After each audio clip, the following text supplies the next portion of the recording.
তো চলো বন্ধুরা, আজকে একটা নতুন ব্লগ শেয়ার করে নেওয়া যাক। এটা হচ্ছে আমার বার্থডের আগে 2 দিন আগের ব্লগ। তো সেদিনকে আমার একটা ইচ্ছে পূরণ হয়েছিল। তো দেখলেই সকালবেলা পড়াতে গেছিলাম, দিন আসার পথে বাজার করে নিয়ে এসে আমি একটু ওটসের অমলেট খেয়ে নিয়েছিলাম। দেন বাড়িতে আবার দুজন এসেছিলো পড়াতে, আরেকজনের পায়ের অবস্থা তো দেখালাম। দেন দেখো, আমি তোমাদের টাকাগুলো লাস্ট দেখিয়ে দিলাম। এটা হচ্ছে আমার অনেক দিনের একটা স্বপ্ন পূরণ করতে যাচ্ছিলাম। ঠিক আছে, তো আমি যেটা আর্নিং করি তো সেটা দিয়েই আমি পূরণ করতে গেছিলাম। আর কি সেটা তোমরা গেস করো তো, কি কিনতে গেছিলাম বার্থডেতে? এটা কিন্তু আমি নিজেকে নিজে গিফট করেছি।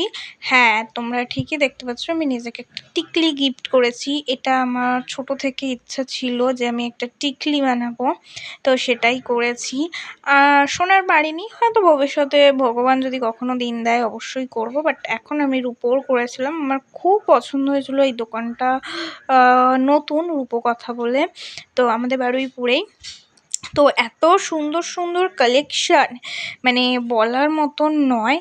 আর প্রথম কথা, দ্বিতীয় কথা হচ্ছে যেটা দেখবে সেটাই কিন্তু পছন্দ হয়ে যাওয়ার মতনই কালেকশান। আমি কিন্তু অর্ডার করে এসেছিলাম, আমি যেটা অর্ডার করে এসেছিলাম সেটা নিইনি, কারণ সেটা আমি গিয়ে দেখছিলাম অনেকটা বড় হয়ে গেছিলো। তার জন্য দেখো আমি অন্যটা নিয়েছি। আমি কিন্তু নিয়েছি এটাই। ডিজাইনটা কেমন হয়েছে তোমরা অবশ্যই কমেন্টে জানাও। আর আজকের ভিডিওটাই পর্যন্তই। তো